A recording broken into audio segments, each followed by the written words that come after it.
Will it go extras? We will find out as Mike Strickler takes the first pitch in for a called strike. It looks like the West Division certainly not fooling around here. They left Hinman in for a second inning. Well, he had such an easy sixth. Hit back up the middle. Hinman got a glove on it. Shortstop comes up with it. Throw across the diamond. Dugout at first. No. Can't come up with it. So Schickler is on. We'll call that an infield hit. We're going to be generous on that scoring. The ball off of Hinman. Shortstop Mott, I believe, came up with it. The throw to first could not be handled. So the potential go-ahead run on at first. Yeah, that Hinman got just enough of a glove on it to change the direction and slow it down a little bit. And that forced Mata to have to rush his throw. Runner on first now. So Schickler on at first and Vin Esposito. This is Frank Esposito. Frank Esposito, I'm sorry. We have more than one Esposito. So Frank Esposito from the Long Island Tigers. Now we'll see if they think about maybe laying one down, try to sacrifice the runner over. Esposito is a power hitter, but in this situation, that's probably the right move. Schickler with a good lead, ball down low. Nope, catches the corner at the knees. So count even at a ball and a strike. Yeah, I don't know. I mean, I'm sure Frank knows how to bunt, but in this situation, tough to make a guy who's not used to bunting bunt, and he's not. Hinman slaps it foul down the third base line. Just inside the bag, rounding second is Schickler. Thinks about going to third. He'll hold at second. Runners at first and second with nobody out for the East All-Stars here in the seventh. 51, Henry Fataldo. And Henry Fataldo will come back up. Fataldo singled back in his only plate appearance, back in the second inning. So Hinman now in a little bit of a hole. Not getting hit very hard. He had one deflected. That one slapped the opposite way by the left-hand hitter. And Henry Fataldo from the Nassau Huntington Yankees, self-employed, lives in Flushing. He's in the art and design business. Looks to bunt on that first pitch. In tight, backs away. Now this is a situation where bunting is, I would say, automatic. You got to get that runner to third base with less than 2 outs. I'd have him if it was me, I'd have him bunting again, and he is. Pitch high. Up high, off the catcher's glove, off the umpire's back, and both runners advance to second and third. So tough one there for Hinman and Martinez.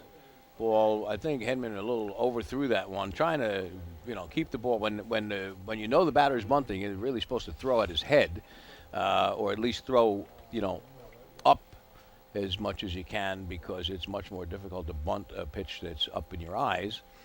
But it was also a difficult pitch to handle for Martinez as Hinman backs him off the plate with a fastball inside. Hinman wants a new baseball count, 3-0. Infield in, runners at second and third. He's got an open base. Yep. So, walking this guy is not the worst thing in the world here. Does set up a force all the way around. 3-0 pitch on the corner, 3-1.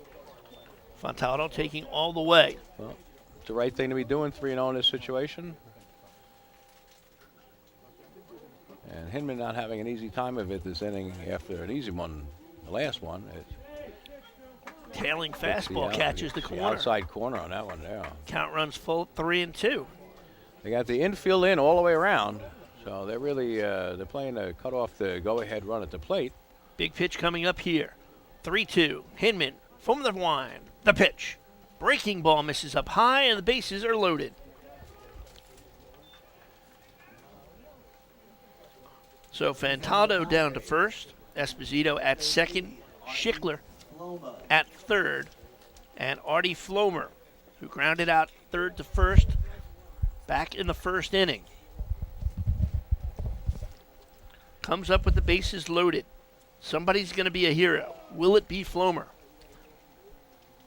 Artie Flomer, 2004 winner of the MVP in the All-Star game. And 48 years old, plays for the Padres in 35 and over divisions. He's a football coach at Lutheran High School. on Long Island. Hinman Plate. asked home plate ump Rich Rivera to check out the mound. He's set. Infield still in. Hinman from the wind with the bases full. Flomer hit with the pitch on the arm, and he will go down to first. It's an RBI the hard way for Flomer, but he'll take it as Schickler scores the go-ahead run 3-2, East in front. Still nobody out. And we've got number 48 from the Yankees. So a hard-earned RBI for Artie Flomer. So it gives the advantage to the East 3-2. First pitch in tight. They trailed this game 2-0 after 3. Scored 2 in the 5th. Have scored the go-ahead run here in the 7th as they look for more. Fastball in for a called strike, 1-1. That is number 48, Chuck Voorhees. Chuck Voorhees at the plate with a 1-1 count. Chuck is 6'3" and 220. He's a big boy. Got a chance to do some damage here. Pitch in tight, fastball, 2-1 on Voorhees. The East looking to extend their lead up a run here in the top of the 7th of what's scheduled for a 7-inning game. That ball hit hard right at the center fielder for the out. Tagging up from third and coming around to score is Esposito. Sack fly, RBI for Chuck Voorhees. And it's 4-2, East in front. Braves, number 6, Neil Garvey. So 2 runs in the inning, and Neil Garvey comes to the plate. Neil Garvey, who's self-employed as a publisher. Garvey reached on an error back in the 5th and then was thrown out on that crazy rundown play as that pitch in the dirt gets by. 1-0 the count. Runners advance to second and third. So Hinman asked for a dry ball. It's difficult to tell from where we're sitting.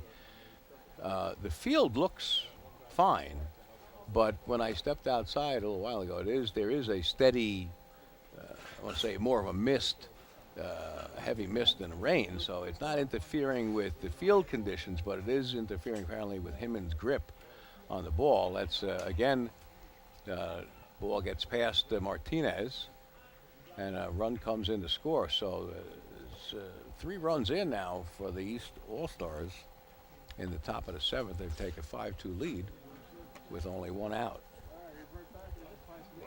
umpires talking things over here.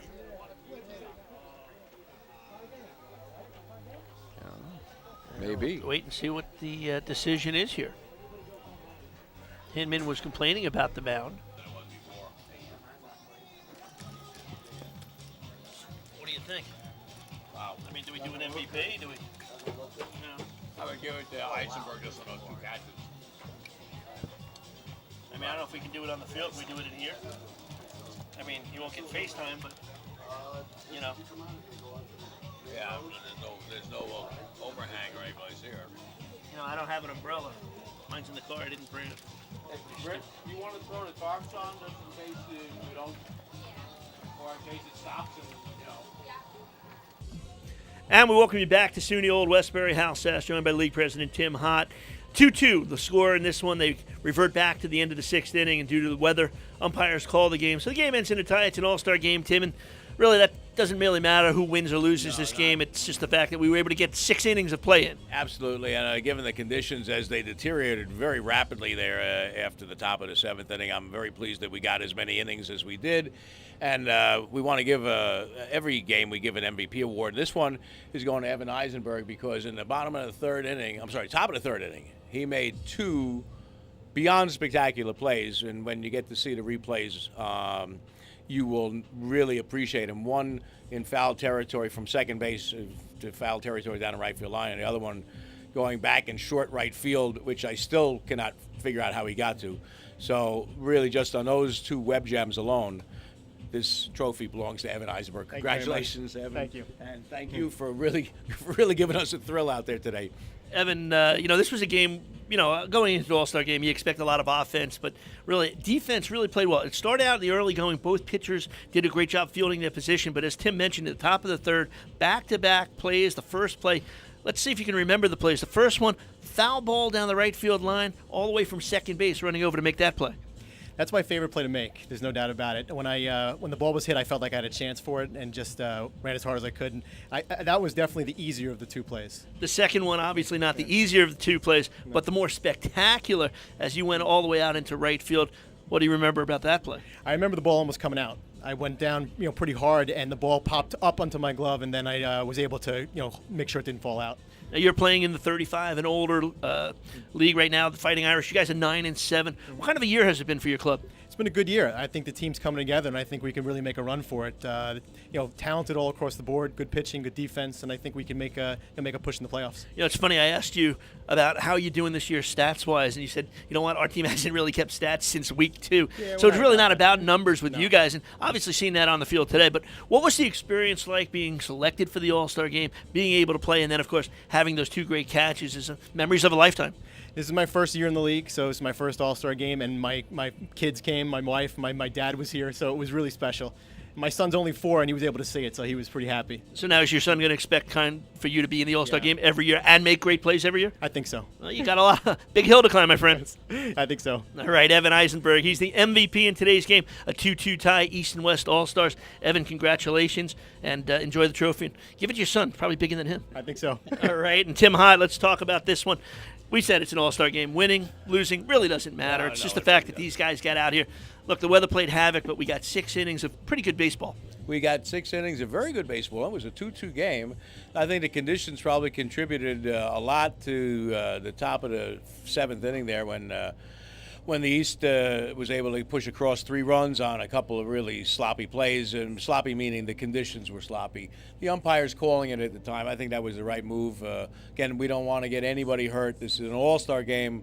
It's for fun. Obviously doesn't count other than to honor the top players in the league, and we certainly don't want to do any damage to them. Unfortunately, a second game was going to be played today. That game canceled due to the weather, and kind of unfortunate. I know a lot of players were out here. They were warming up, hoping to get this game in, but a lot of good players in the other divisions as well, but we just didn't get to see them highlight their skills today. No, that's true. I would have liked to have had the 18 and 25 and over game. I want to mention the Andre Fletcher Award winner, Mike Sassman, from the Flocka, which is one of our 18 and over teams and one of the more interesting named teams in the league. Normally we do that presentation on camera, but obviously without the second game going on, it's just not possible. And unfortunately, the conditions don't appear to be doing anything but getting worse. And if anybody's interested in finding out more about Long Island Midweek Baseball and schedules and stats and everything else, where do they go? LIMidweek.com or www.facebook.com/LIMidweek. All right, so unfortunately we couldn't get a winner in this game. Doesn't really matter, though. We got to see some all-stars shine. 2-2, the score goes down as a tie, and a couple of good memories in the books. For Tim Hott, I'm Hal Sass. Thanks for watching the Long Island Midweek Baseball 35 and older all-star game. What an extra thing. I said Major League Baseball, they should just allow cheating. The first batter of the game gets rid of the back line anyway. So they're cheating. So get off steroids and cheat in the box.